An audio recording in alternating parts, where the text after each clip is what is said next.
So in this video, I'm going to walk you through the 3-step system that I created, and I've never talked about this on the channel before, but it was so powerful in how it significantly improved my grades, and anyone can implement it into their own study schedule, so I think it's going to bring massive value to your studying too. I used to be a massive procrastinator, struggling to even sit at my desk to study in the first place, and even if I did manage to get that far, I'd last about 10 minutes before getting distracted by my phone or YouTube or whatever else I had going on.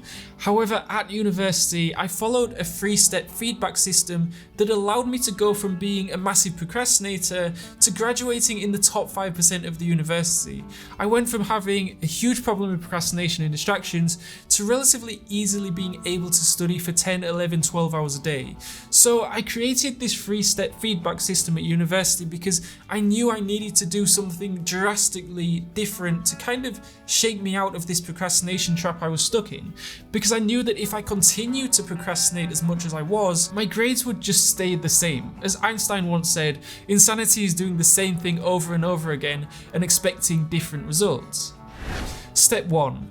Review your day's performance. So the main idea of this system is not to make a sudden massive change to your studying and go from studying 2 hours a day to 10 hours a day overnight. That's not the point. What we're aiming for is to make tiny incremental improvements, but making those improvements every single day. So with step 1, the idea is that every night, just before you're about to go to bed, you review how productive you were that day. You review what went well, what didn't go so well, whether you procrastinated or maybe you got a lot done that day. And then you ask yourself, okay, so let's say you had a really productive day today. So why did you have a really productive day? What happened that made it productive? Maybe you woke up early and started studying really early in the morning. Or maybe you put your phone in another room when you were studying so you didn't get distracted. Because by figuring out what works for you, the next day you can learn from that and keep doing those things. And the things that you're doing that are making you less productive, again, you can learn from those and make a point of not doing them the next day. So let me give you an example. At high school, I struggled with even sitting at my desk to study for 15 minutes because I would just get distracted so easily. I mean, there were so many things that I'd rather be doing. Playing video games, going out with friends, watching YouTube videos. I'm sure we all know that feeling, right? But at the end of the day, when I reviewed how productive I was or how unproductive I was, I would notice that almost all my distractions came from my phone. I realized that if I had my phone next to me when I was studying, I would get distracted far easier than if I didn't have my phone with me. So I made 2 small changes. The first change was that I put my phone behind my laptop so I couldn't see it. So if I didn't have it in my line of sight, then I would be less likely to reach out for it and start procrastinating. The second thing I did was I downloaded a Pomodoro app on my phone. The app I downloaded and still use is Focus To Do, and I'm able to not only set a timer for when I'm studying, but it also locks my phone, so even if I did want to be distracted from my phone, it would be a lot harder because my phone would be locked for every study session. It's these small changes that really allowed me to transition from being what you might consider an average student, going from struggling to study for 15 minutes to being able to study for 12 hours quite easily. I made a whole video on how I'm now able to study for 12 hours a day. You can click on the pop-up banner above to watch it. So it's these small incremental changes that I implemented because every night before I went to sleep, I would review and learn from them.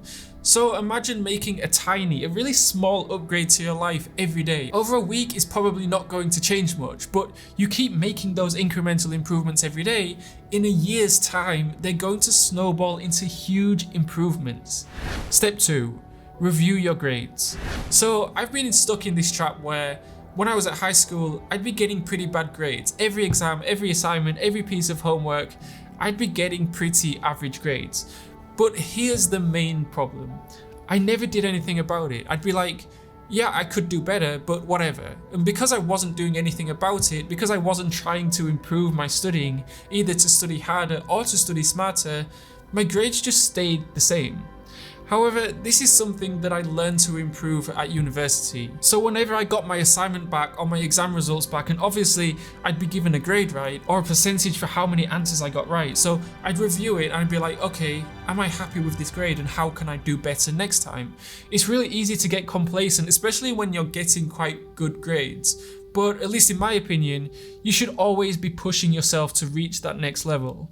I remember getting the grade back for my first assignment in my first year at university. I was given 76%, or equivalent to a first class degree, a 4.0 GPA, or an A grade depending on which system you use. But I received no feedback on my mark sheet. I saw some of my classmates' mark sheets and they all received feedback. So I met up with my lecturer later that day and I asked him for some feedback. And he read my paper again and he said, "That's really good, just keep doing what you're doing." So I pressed him further. I received 76%, so there's still 24% of wrong in there. Eventually he gave me some points to work on, but it goes to show how seriously I took constructive feedback and how keen I was to improve on my work I was doing. So every grade you get back, you should be asking yourself, what can you do better next time? What went well in the revision process and what didn't go so well? And it's funny because every single exam we had, I'd always see the same students that hadn't revised for the exam, so they had to cram in their revision the night before the exam. They'd often pull overnighters in the library, so they wouldn't sleep, they'd just study the whole night for the exam that was at 9 AM in the morning. But it was the same people for every exam that seemed to be making the same mistakes. Surely it would be easier to just, start studying earlier rather than having to pull overnighters. But by implementing this 3-step system, you're always learning, you're always improving your studying process. And so you're not going to fall into this trap of leaving all your revision until the night before the exam, because if you're using the system properly, then you shouldn't be making the same mistake over and over. Step 3. Review your goals. I'm a massive advocate of goal setting. If you've been watching my videos for any length of time, you probably know that. But the third step of the system is to make sure that you're constantly reviewing your performance and making sure that your performance is in line with your goals. Because there's no point just setting a load of goals, but then after a few days, you forget about them, right? So I had one main goal at university. That was to achieve a first class honours degree, equivalent to a 4.0 GPA. I had other sub goals, but that was my main goal that I prioritized above everything else. So I'd be constantly reviewing and asking myself, is the studying that I'm doing, is it on the level of a 4.0 GPA? So if I continue studying like this, will I graduate with a 4.0 GPA? Because if the answer to that question is no, then I'd have to change something drastically so that I am studying in line with my goals. It's a common theme that I've noticed when coaching students one-on-one in the Transform Your Grades course. The link's in the description if you're interested in joining, but I'm really impressed with the students that are regularly monitoring and keeping track of their goals. So a perfect example of this, a student in the private Transform Your Grades Facebook community posted, "I just started college about 8 weeks ago and the first term is almost over. I found this first term to be not quite what I imagined. Right now I'm still rushing to get assignments done and I recognise this could be a sign that I need to get back on track as soon as possible before this affects the second half of my first semester and beyond." And this is a perfect example of someone who, because he is constantly monitoring his performance, he just started college 8 weeks ago, but he's realised already that he's falling behind with his assignments, so he's taking massive action in joining the course and the coaching sessions to turn his grades around. And I'm particularly impressed with this because a lot of students leave it until they're failing exam after exam and then they don't do anything about it. It's not until they're really backed into a corner and they have no other option, and that's when they do something about it. So this is what the 3-part feedback system is designed to do. I really want to get across this message that in order to really make the most of your education, you need to be constantly reviewing your performance and monitoring what you're doing well and what you're not doing so well, and then constantly making small incremental tweaks that will compound into massive changes. Having that mindset, that growth mindset, is really an incredibly powerful thing, because once you have it, you can apply it to all areas of your life. Your studying, your personal life, your career, your financial situation.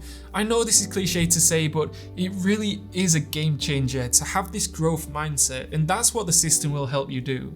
Now, Elon Musk talks about this feedback process quite a lot.